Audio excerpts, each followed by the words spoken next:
Hoje, a gente vai fazer algo um pouco diferente. Não é sobre uma batalha, nem sobre uma técnica. Hoje, vamos fazer um julgamento. Um julgamento teológico para uma das maldições mais perversas que a ficção já criou. A pergunta que guia a gente é essa: se a maldição conhecida como Marrito fosse julgada pelas leis do inferno de Dante, onde exatamente ela passaria a eternidade? Vamos descobrir. Primeiro, a gente precisa entender o réu. Marrito não é uma maldição qualquer. Ele é literalmente a personificação do ódio que os humanos sentem uns pelos outros.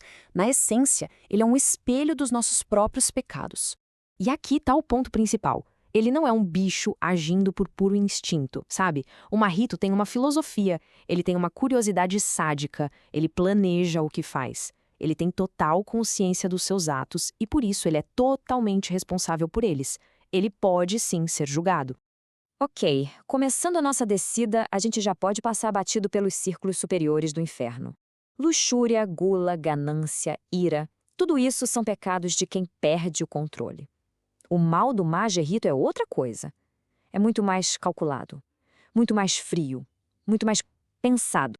É claro que o primeiro lugar que vem à mente é o círculo da violência. E faz sentido. A brutalidade do Marrita é explícita. Ele viola a forma humana, transforma corpos em aberrações e se diverte com a destruição que causa. Violento, sem a menor dúvida. Mas será que é só isso? Será que a gente pode simplesmente colocar a etiqueta de violento nele e encerrar o caso? Ou tem algo mais profundo, mais perverso por trás de tudo isso?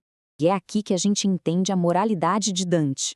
Para ele, a violência, que é o pecado do leão, é grave, claro, mas a fraude, o pecado da serpente, é infinitamente pior. Por quê?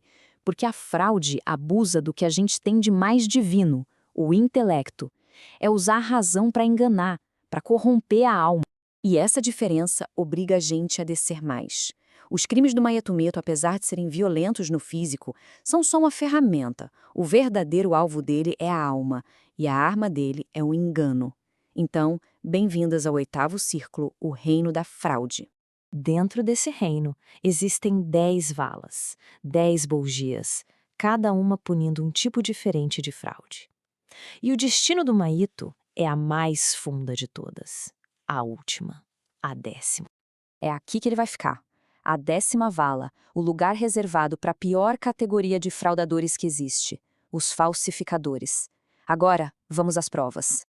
E quem são esses falsificadores? Pensa assim, são pessoas que não só mentem, mas que corrompem a própria realidade. Eles falsificam metais, como os alquimistas, falsificam palavras, como os mentirosos, e o pior de tudo, eles falsificam pessoas. E isso se encaixa perfeitamente no Marrito. Ele pratica uma espécie de alquimia do mal. Ele pega a alma humana, que no universo de Dante seria a coisa mais sagrada, e trata como se fosse sucata. Ele derrete, torce, remodela em monstros, zombando do próprio ato da criação. Ele falsifica a própria natureza.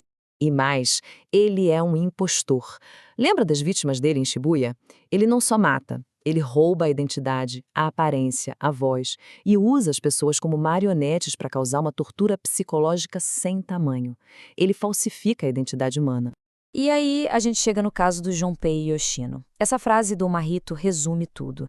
Não foi um ataque de raiva, foi um projeto de manipulação. Foi uma falsificação completa de amizade e confiança. Alguém poderia argumentar que isso foi traição, um pecado tão grave que o mandaria para o último círculo do inferno.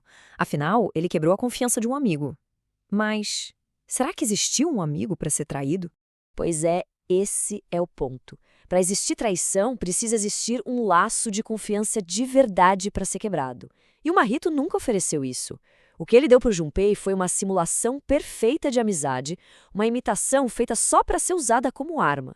A raiz do pecado não foi quebrar um laço, foi criar um laço falso desde o início. É fraude na forma mais pura e cruel. Então, com o crime definido como fraude ontológica, só falta a gente definir a sentença. E no inferno de Dante, a punição nunca é por acaso. Ela é um reflexo perfeito, uma ironia do pecado que a pessoa cometeu. Vamos pensar na lógica dessa justiça. O Maito se orgulhava de como a alma era fluida, da sua habilidade de se transformar e de usar os outros como se fossem argila para sua arte doentia. A punição dele, então, tem que ser o oposto de tudo isso. Primeiro castigo, a petrificação. A alma dele, que ele via como um rio que podia ser moldado, viraria pedra. calcificada, pesada, presa para sempre numa única forma de agonia. Aquele que era o mestre da mudança, condenado a nunca mais mudar.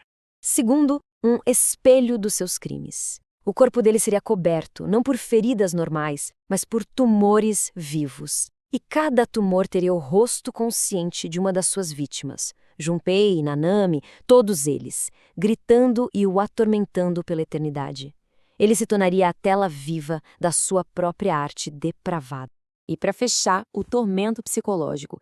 Imagina uma coceira que nunca para, uma vontade louca de usar a transfiguração inerte, de mudar de forma, de escapar, mas os membros rígidos e a alma de pedra não o deixariam se mover. Seria um desejo eterno e completamente frustrado. E assim, o julgamento chega ao fim. Localização, 8º círculo, 10ª vala. O pecado, fraude ontológica, a falsificação da própria vida. E a punição, uma imobilidade leprosa, onde ele se torna um monumento eterno e consciente dos seus próprios crimes. No final das contas, a ironia é perfeita. Ele, que se via como um artista da alma, finalmente termina sua obra-prima, ele mesmo. Uma escultura de dor e podridão, exposta para sempre na galeria do inferno.